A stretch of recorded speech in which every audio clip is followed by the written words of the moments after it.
All right, I hope you guys are doing great. Continuing our HTML series with HTML elements, so let's start it. HTML elements are the building blocks of every web page.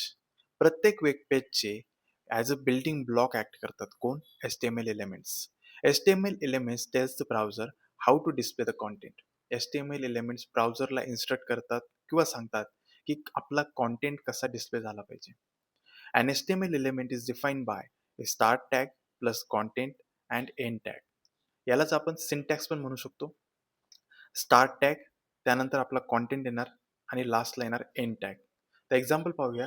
मी इथं start tag paragraph tag use केलाय, त्यानंतर content लिहिला आहे subscribe to code snap आणि आपला end tag आहे end of paragraph tag.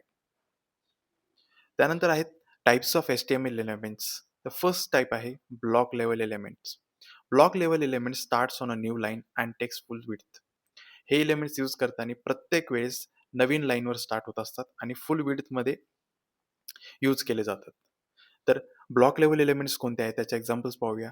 तर डिव tag, paragraph tag, H1 to H6 heading tag, section tag, header tag, footer tag हे ब्लॉक लेवल एलिमेंट्समध्ये येतात. आणि सेकंड टाईप आहे इनलाईन एलिमेंट्स.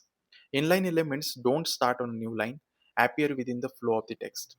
हां, तर इनलाईन एलिमेंट्स हे नवीन लाईनवर स्टार्ट होत नाहीत आणि फ्लो ऑफ टेक्स्ट जसा असतो त्यातच ॲपियर होऊन जातात. जसं की तुम्ही आता इथे एक पॅराग्राफ टॅग यूज केला, इथं काहीतरी कॉन्टेंट लिहिलाय. त्यानंतर तुम्हाला वाटलं मला आय टॅग म्हणजेच इटॅलिक टॅग यूज करायचं, इथं काहीतरी कॉन्टेंट लिहिलाय म्हणजे इनलाईनमध्ये फ्लो ऑफ टेक्स्टमध्ये यूज केले जातात ते इनलाईन एलिमेंट्स. तर आता इनलाईन एलिमेंट्सचे एक्झाम्पल कोणते आहेत?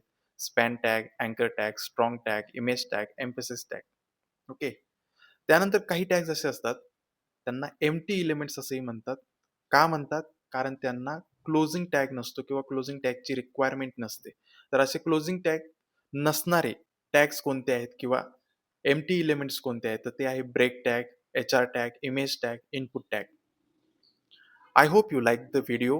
Hit the like button, comment your views, and don't forget to subscribe my channel.